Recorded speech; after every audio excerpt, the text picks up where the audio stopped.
60টা জিনিস মানুষ মরে যাওয়ার পরে তার কবরে পৌঁছতে থাকে।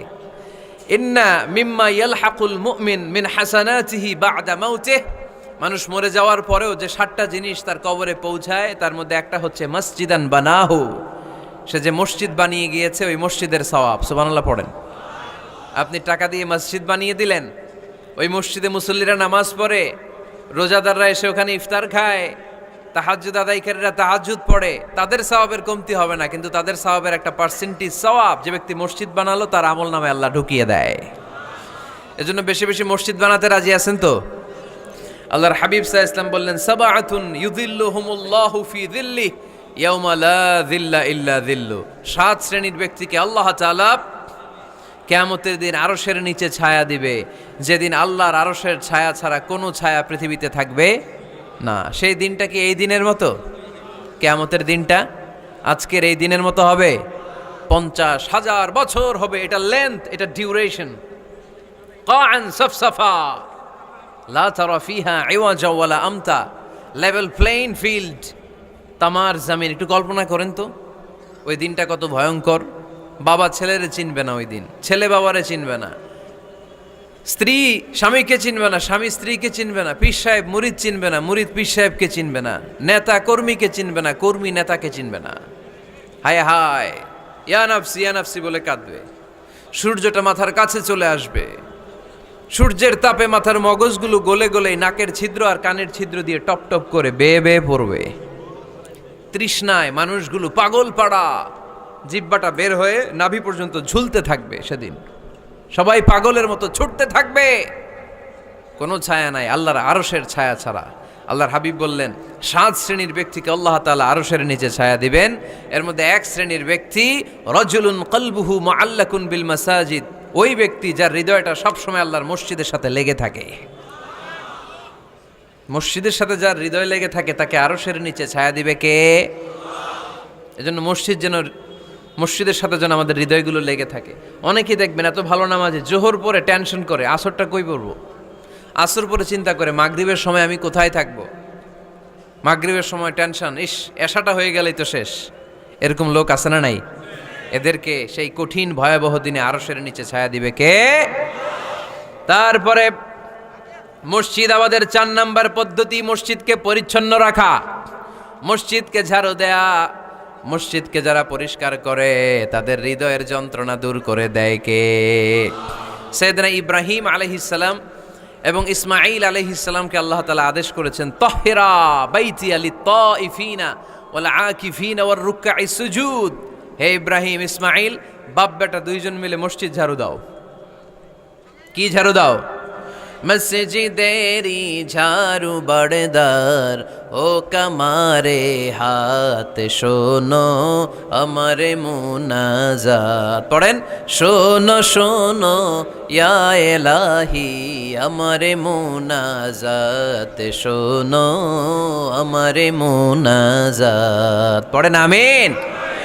মসজিদ ঝাড়ু দেওয়া মসজিদ আবাদের অন্তর্ভুক্ত। আপনারা কেউ কোনোদিন মসজিদ ঝাড়ু দিয়েছেন নাকি? কে কে দিয়েছেন দেখি? সবাই সবাই মসজিদের খাদেম? মাশাআল্লাহ। আমিও দিছি মসজিদ ঝাড়ু, অনেক দিছি। মাশাআল্লাহ, আল্লাহ তুমি কবুল করো। যাদের হৃদয়ে বড় জ্বালা, ফ্যামিলিতে সুখ নাই, শান্তি নাই, তারা হৃদয়ে প্রশান্তি আনতে চাইলে এতিমখানায় যাবেন, এতিমের মাথায় হাত বুলিয়ে দিবেন, এতিমের মুখে খাবার তুলে দিবেন, আপনার হৃদয়টারে নরম করে দিবে কে? আল্লাহর ঘর মসজিদে যাবেন, নিজ হাতে মসজিদটারে একটু পরিষ্কার করে দিবেন, আপনার জীবনটারে উজালা করে দিবে কে? তাহলে এগুলো করার মাধ্যমে আমরা মসজিদের আবাদ করতে চাই। আমরা মসজিদের আবাদকারী হতে চাই কি চাই না? আল্লাহর ঘর মসজিদ আবাদ করার মতো শ্রেষ্ঠ কাজ পৃথিবীতে হতে পারে না। এই মসজিদের কিছু আদব আছে, আল্লাহ রাসূল সাল্লাল্লাহু আলাইহি ওয়াসাল্লাম বলেছেন এই আদবগুলো মেনটেন করে যেন আল্লাহর ঘর মসজিদের সাথে আমরা ব্যবহার করি। মসজিদের 1 নম্বর আদব হচ্ছে মসজিদে ওযুর সাথে প্রবেশ করা। কিসের সাথে? ওযু করে পরিচ্ছন্ন হয়ে মসজিদে প্রবেশ করা। এজন্য অপবিত্র অবস্থায় গোসল ফরজ, এরকম অবস্থায় মসজিদে ঢোকা যাবে? কথা বলেন, ঢোকা যায়? যেই নারীদের মাসিক চলতেছে, মেনস্ট্রুয়েশনাল পিরিয়ড চলতেছে, ওই নারীদের পক্ষে মসজিদে ঢোকা জায়েজ আছে? নাই। তাহলে এটা হলো 1 নম্বর আদব। মসজিদে ঢোকার সময় কি করে ঢুকবো? অজু করে। আওয়াজ করে বলেন, কি করে ঢুকবো? অজু করে। 2 নাম্বার আদব হচ্ছে মসজিদে যাওয়ার সময় সবচেয়ে ভালো জামাটা পরে যাব, সবচেয়ে ভালো পাঞ্জাবিটা পরে যাব। জান তো আপনারা? না সবচেয়ে সিরাটা পরে যান? হ্যাঁ, অনেকের নামাজের জন্য একটা পুরান জামা আছে, সিরা পাড়া, এদিকে হাত উঠালে এদিকটা দেখা যায়, আছে না নাই? সবচেয়ে সিরা পাড়াটা রাখে নামাজের জন্য, কপাল পোড়া। আর সুন্নাতে খাতনার অনুষ্ঠানে গেলে মাশাআল্লাহ লেহেঙ্গা গায়ে দেওয়া যায়, আছে না নাই? না, আপনি ইবাদতের জন্য সবচেয়ে সুন্দর জামাটা রাখবেন। এজন্য রাব্বুল আলামিন বলেন, ইয়া বানি আদম খুযু জিনাতাকুম ইনদা কুল্লি মসজিদ। ও বনি আদম, তুমি যখন আল্লাহর ঘর মসজিদে ঢুকবা, ও বনি আদম, তুমি যখন নামাজের মুসল্লায় দাঁড়াবা, তোমার সবচাইতে দামি, সবচাইতে সুন্দর জামাটা গায়ে দিয়ে তুমি নামাজে দাঁড়াও। ঠিক কি না? তাহলে এখন মসজিদে যাওয়ার সময় কি গায়ে দিয়ে যাবেন বলেন? খিতা করবাইন? হ্যাঁ, মাশাআল্লাহ, হ্যাঁ, সবচেয়ে ভালো কাপড়টা আয়রন করে পারফিউম মেখে তারপরে আমরা যাব। রাজি আছেন তো? 3 নাম্বার আদব হচ্ছে মসজিদে ঢোকার সময় বাম পা দিয়ে ঢুকতে হয়।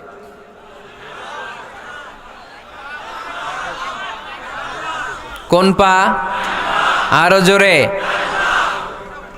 এদেরকে গুতা মারা লাগে, নাইলে আওয়াজ বাড়ে না, এরকম ভলিউম টাইট করতে হয়। ভলিউম হাই করলে আর পরে বাড়ে, এমনি বলতে চায় না। আর ঘটনা কি? হ্যাঁ, খায় নাই। বদরের যুদ্ধ হয়েছিল রমাদানে, কোনো সাহাবী খায় নাই, না খাইয়া একেবারে সাইজ করে দিছে কাফেরদেরকে।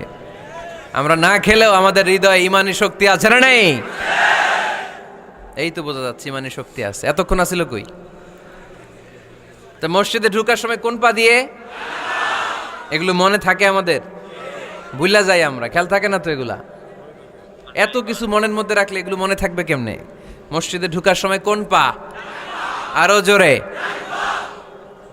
বেরোয়ার সময় কোন পা? মনে থাকবে? মসজিদে যখন ঢুকবেন ডান পা দিয়ে ঢুকবেন, আর দোয়া পড়বেন, আউযু বিল্লাহিল আযীম ওয়া বিওয়াজহিল কারীম ওয়া সুলতানিহিল কদীম মিনাশ শাইতানির রাজীম।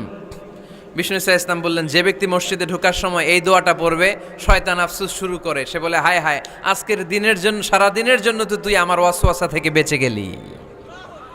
আজকের সারা দিনের জন্য তোরে আমি হারালাম, আজকের সারাটা দিন আল্লাহর পক্ষ থেকে প্রোটেকশন নিয়ে তুই বেঁচে গেলি, আজকের জন্য যা, কালকে তোরে আমি ধরবো। এজন্য এই দোয়াটা পড়ার দরকার আছে না? আউযু বিল্লাহিল আযীম ওয়া বিওয়াজহিল কারীম ওয়া সুলতানিহিল কদীম মিনাশ শাইতানির রাজীম। 4টা বাক্যের দোয়া। মুখস্থ করতে কষ্ট হলে যে ইউটিউবে চলে যাবে আজকেই, ওখান থেকে শুনে আপনারা মুখস্থ করে নেবেন, এই দোয়াটা পড়বেন। তাহলে ওই দিনের জন্য শয়তানের ওয়াসওয়াসা, টেম্পটেশন, প্রভোকেশন থেকে আপনি আল্লাহ তাআলার প্রোটেকশনে চলে গেলেন। সুবহানাল্লাহ পড়েন। তারপর আল্লাহর হাবিব বললেন, ঢোকার আগে আমারে সালাম দাও। পড়বেন, আসসালামু আলাইকা আইয়ুহান নাবিয়্যু ওয়া রাহমাতুল্লাহি ওয়া বারাকাত। এই 2টা জিনিস যখন করে ফেললেন, তখন ডান পা দিয়ে পড়বেন, আল্লাহুম্মা আফতাহ লি আবওয়াবা রাহমাতিক। সুবহানাল্লাহ পড়েন। আল্লাহুম্মা আফতাহ লি, ও আল্লাহ আমার জন্য তুমি খুলে দাও, আবওয়াবা রাহমাতিক, তোমার রহমতের দরজা। তার মানে মসজিদে ঢুকলে রহমত পাওয়া যায় কি যায় না? মসজিদে ঢুকলে পাওয়া যায় রহমত, মসজিদের বাইরে রহমতের কথা আল্লাহ বলে নাই। মসজিদের ভিতরে রহমত। কোথায় রহমত? কোথায়? মসজিদের ভিতরে রহমত আছে না? তার প্রমাণ, মসজিদে ঢুকলেই শান্তি লাগে কেমন জানি, আর ঘুমে ধরে। মসজিদে ঘুমাইছেন কারা কারা দেখি? সবাই ঘুমাইছেন? আরে আমি কত ঘুমাইছি। জুমার নামাজের সময় যে কি ঘুম আসে, আসে আসে, কমন পড়ছে, একেবারে কমন পড়ে গেছে। ঘুম আসে কারণ রহমত, রহমতের ঝিরি ঝিরি বাড়িধারা আল্লাহ তাআলা আরশের উপর থেকে নাজিল করতে থাকেন, আর এই রহমতের কারণে হৃদয়টা প্রশান্ত হয়ে যায়, অনেকের ঘুমও চলে আসে। ঠিক কি না? এজন্য আল্লাহুম্মা আফতাহ লি আবওয়াবা রাহমাতিক, ও আল্লাহ তোমার রহমতের দরজাগুলো আমার জন্য খুলে দাও। এই দোয়া পড়লে রহমতের দরজা খুলে দেয় কে? আবার মসজিদ থেকে যখন বের হবেন তখন কোন পা দিয়ে? জোরে বলেন। বাম পা দিয়ে কি পড়বেন? আল্লাহুম্মা ইন্নী আসআলুকা মিন ফাদলিক, ও আল্লাহ তোমার কাছে আমি তোমার পক্ষ থেকে ফদল চাই, মানে রিজিক চাই। রিজিক দেয়ার মালিককে। তার মানে খুব সোজা সাপটা কথা হচ্ছে, মসজিদের ভিতরে পাওয়া যায় রহমত, আর বাইরে পাওয়া যায় ফদল বা রিজিক। বাইরে পাওয়া যায় কি? রিজিক। মসজিদের ভিতরে রিজিক আছে, তার মানে সারাদিন মসজিদে বসে থাকলে রিজিক মিলবে? নামাজের সময় নামাজ পড়তে হবে, কাজের সময় কাজ করতে হবে। এটাই হচ্ছে ইসলামের বিধান। নামাজের সময় নামাজ, কাজের সময়।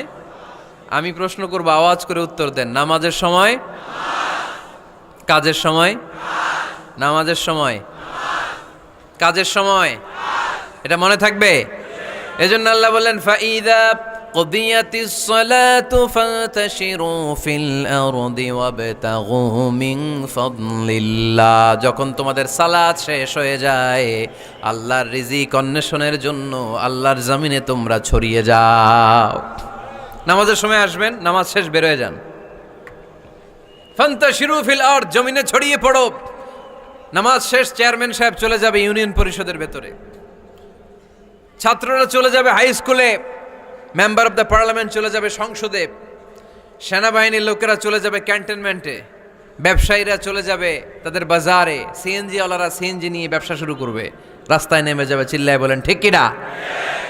এটাই ইসলামের বিধান। নামাজের সময় নামাজ, কাজের সময়।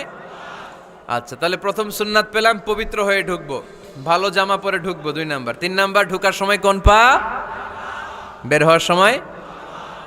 4 নাম্বার, মসজিদে ঢুকেই 2 রাকাত। মসজিদে ঢুকে কয় রাকাত পড়েন আপনারা? তাহিয়াতুল মসজিদ। মসজিদে আপনি ওয়েলকাম জানাবেন, ঢুকেই 2 রাকাত পড়বেন, ওযু করলেই 2 রাকাত। আল্লাহর হাবিব সাল্লাল্লাহু আলাইহি ওয়াসাল্লাম মসজিদে নববীতে জুমার খুতবা দিচ্ছেন। খুতবা চলাকালীন সময়ে এক সাহাবী এসে মসজিদের মধ্যে বসে পড়লেন। আল্লাহর হাবিব সাল্লাল্লাহু আলাইহি ওয়াসাল্লাম সাহাবীরে বললেন, দাঁড়াও। সাহাবী দাঁড়ালেন। আল্লাহর নবী জিজ্ঞেস করলেন, কেন বসে পড়লা? 2 রাকাত পড়ছো নাকি? সাহাবী বলে, পড়ি নাই। বিশ্বনবী বললেন, তাহলে তাড়াতাড়ি 2 রাকাত নামাজ পড়ে বসে যাও। সুবহানাল্লাহ পড়েন। 2 রাকাত পড়ো নাই তো পড়ো, দাঁড়াও, তারপরে বসো। দেখেন, খুতবা চলাকালীন সময়ে আমাদের খতিবরা কখনো খুতবা থামায়? কথা বুঝেন নাই? জুমার খুতবা আপনারা শোনেন না? খুতবা চলতেছে, ওই মুহূর্তে ইমাম সাহেবরা কখনো খুতবা থামায়? মাঝখানে কোনো ঝামেলা হইলে থামায় না। প্রথম খুতবা শেষ, বসে, তারপরে দ্বিতীয় খুতবা। খুতবার মাঝখানে কোনো থামাথামি নাই। কিন্তু আল্লাহর হাবিব সাল্লাল্লাহু আলাইহি সাল্লাম কেমন খতিব ছিলেন দেখেন। আল্লাহর হাবিব সাল্লাল্লাহু আলাইহি সাল্লামের খুতবা দেওয়ার স্টাইল অ্যান্ড অ্যাটিটিউড এবং আমাদের খুতবা দেওয়ার স্টাইল অ্যান্ড অ্যাটিটিউড, আল্লাহ রাসূল সাল্লাল্লাহু আলাইহি সাল্লামেরটা কত প্রাণবন্ত ছিল। আল্লাহ রাসূল সাল্লাল্লাহু আলাইহি সাল্লাম সোসাইটি ওরিয়েন্টেড একজন পার্সোনালিটি ছিলেন, সমাজের মানুষ কেন্দ্রিক, খুব সামাজিক ছিলেন আল্লাহ রাসূল সাল্লাল্লাহু আলাইহি সাল্লাম। তিনি দেখলেন একজন বসে পড়ছে, উনি খুতবা থামায় দিলেন।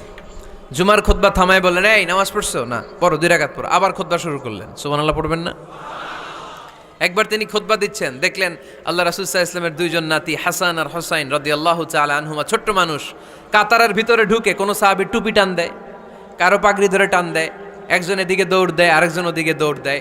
মসজিদে একটা ডিস্টার্ব হচ্ছে। আল্লাহর হাবিব সাল্লাল্লাহু আলাইহি ওয়াসাল্লাম খুতবা থামিয়ে দিলেন, মিম্বার থেকে নেমে আসলেন, 2 নাতিকে 2 হাতে ধরলেন, ধরে আস্তে করে জান্নাতের এই 2 সর্দারকে নিয়ে মিম্বারের উপরে দাঁড়ালেন। এই হাতে এই নাতি, ওই হাতে আরেক নাতি। এরপর দাঁড়িয়ে দাঁড়িয়ে তিনি বাকি খুতবা দিলেন। পড়েন সুবহানাল্লাহ। কত প্রাণবন্ত খুতবা। উনিও খুতবা দিতেন, আমরাও খুতবা দেই। আল্লাহর হাবিব সাল্লাল্লাহু আলাইহি ওয়াসাল্লাম খুতবা দিচ্ছেন, এক সাহাবী এসে বলল, ইয়া রাসূলুল্লাহ, মদিনায় দুর্ভিক্ষ, বৃষ্টি নাই, আপনি বৃষ্টির দোয়া করেন। রাসূল সাল্লাল্লাহু আলাইহি ওয়াসাল্লাম খুতবা থামায় দিলেন, থামাই দিয়ে দোয়া শুরু করলেন, আল্লাহুম্মা আসকিনা গাইসান মুগীসান মারিআন মুরিআন নাফিআন গায়রা দার আজিলান গায়রা আজল। আল্লাহ, উপকারে বৃষ্টি দেন, যে বৃষ্টিতে আমাদের ফসল জন্মাবে, সবুজ ঘাস লতা পাতা জন্মাবে, আমাদের গবাদি পশুর রিজিক বাড়বে, এরকম উপকারে বৃষ্টি আমাদেরকে দিয়ে মদিনাটারে ধন্য করে দেন। বৃষ্টি শুরু হলো, জুমাবার বৃষ্টি, শনি রবি সোম মঙ্গল বুধ বৃহস্পতি শুক্র, টানা 7 দিন বৃষ্টি। এবার বৃষ্টির চোটে মদিনায় বন্যা হয়ে গেছে। এতদিনে দুর্ভিক্ষ, এতদিনে কি? এখন বৃষ্টির বরকতের দোয়া করছে, বৃষ্টিতে এবার বন্যা। যেই সাহাবী বৃষ্টির জন্য দোয়া করতে বলেছিলেন, পরের জুমাবারের খুতবার সময় এসে ওই সাহাবী বলেন, ইয়া রাসূলুল্লাহ, আবার খুতবার মাঝখানে, ইয়া রাসূলুল্লাহ, আর বৃষ্টির দরকার নাই, আর দরকার নেই, এবার বৃষ্টি বন্ধের দোয়া করেন। আল্লাহর হাবিব সাল্লাল্লাহু আলাইহি ওয়াসাল্লাম খুতবা থামিয়ে আবার বন্ধের দোয়া, আল্লাহুম্মা হাওয়ালাইনা ওয়ালা আলাইনা, হে আল্লাহ আমাদের চারিদিকে দেন, মদিনাতে আর বৃষ্টির দরকার নাই। চিল্লায় পড়েন সুবহানাল্লাহ। এজন্য খতিব হবে এরকম প্রাণবন্ত খতিব। সমাজে কি চলে, কি ক্রাইসিস, কি সংকট, ইয়াংরা কোন সমস্যায় ভোগে, আমাদের রাজনৈতিক অঙ্গনে কি সমস্যা, আমাদের অর্থনৈতিক অঙ্গনে কি সমস্যা, আমাদের সামাজিক অঙ্গনে কি সমস্যা, আমাদের পরিবারগুলোর ভেতরে কি ঝামেলা, প্রত্যেকটা কথা মসজিদের মিম্বার থেকে আসার দরকার আছে না নাই? আল্লাহর হাবিব সাল্লাল্লাহু আলাইহি ওয়াসাল্লাম এভাবেই সমাজকে ঠিক করে দিতেন। 2 রাকাত মসজিদে ঢুকে আজকে থেকে আমরা পড়ব। মসজিদে ঢুকলেই কয় রাকাত মনে থাকবে না ভুলে যাবেন? তারপরে আল্লাহর হাবিব সাল্লাল্লাহু আলাইহি ওয়াসাল্লাম বলেছেন, খবরদার কবরের উপর মসজিদ বানিও না। কবরস্থান একদিকে, মসজিদ আর একদিকে, কিন্তু বাংলাদেশে মসজিদের সাথে কবর মিলানো আছে না নাই? ছোট্ট একটা মসজিদ কিন্তু এত বড় বাবার কবর আছে না নাই? না, এগুলো করবেন না আপনি। আগে হবে মসজিদ, পরে কবরস্থান। যেমন মসজিদে নববী হয়েছে আগে, তারপরে বিশ্বনবীর কবর এখানে আছে না নাই? মসজিদে নববী প্রতিষ্ঠিত হয়েছে আগে, পরে বাকি কবরস্থান আছে না নাই? কিন্তু কোন আল্লাহর ওলির কবরস্থানের উপরে যদি মসজিদ বানান, তার উপর লানাত দিয়েছে কে?